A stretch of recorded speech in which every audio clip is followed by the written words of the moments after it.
Hey everybody, Rick here with the word for Wednesday. Got my green on. Happy St. Patrick's Day to you all. And it's kind of interesting to, St. Patrick was actually a real person. And in many ways, if if he knew what we did on St. Patrick's Day, he wouldn't be very, very happy with us. One of the things that he was known for, he was one of these people that kind of reflected how he was treated. And what I mean by that, when he was a young man, he always wanted to do ministry. And at first, he was a slave and he was sold as a slave, and he ended up getting out of slavery and then going for his priesthood.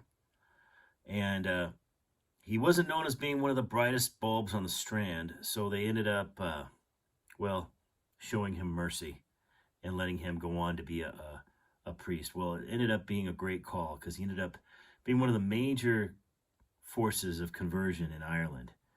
And he was known for was actually like being able to explain the Trinity with a three-leaf clover and using practical ways of explaining the gospel to people. One of the gifts I think that the world needs today. And one of the passages I'm going to share with you today in the Beatitudes is one of the things that we need to really grasp in this day and age, and that is mercy. It says this in Matthew 5. It says, Matthew 5:7, "Blessed are the merciful, for they shall receive mercy." It's an interesting passage. When you look at the Beatitudes, there's some interesting contrasts in the words and then the response, right? So it starts with, "Blessed are the poor, because they receive kingdom of heaven. Blessed are gentle, they inherit earth."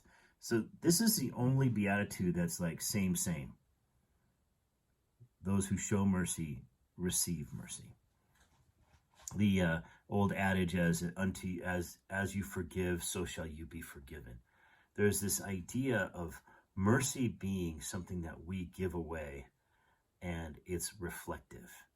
We receive as we give. Now, I'm not saying that that's some sort of formula that if you forgive twice as much as your neighbor, you're going to be receiving twice as much mercy from God. It's not reflective like that. It's just about the actual concept and substance that when we are merciful, we, I think, not only receive mercy from God, but we understand God's perspective and pain in seeing his chosen people, those he loves, struggle with the consequences and the pains of sin. I think it's an opportunity for us to sit in both seats, so to speak, to look and see kind of what the heart of God could possibly be like as we see people receive mercy for the things they've done and their response. And in our seat, feel what it's like to receive mercy from God and from others. So it's a powerful concept because mercy really means to be forgiven of the debts that you cannot repay.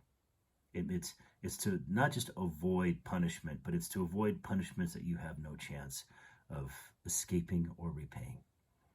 And it's those simple things that really make it a God thing, it's a beyond human experience encounter, and it's a beyond human possibility and capability way to live.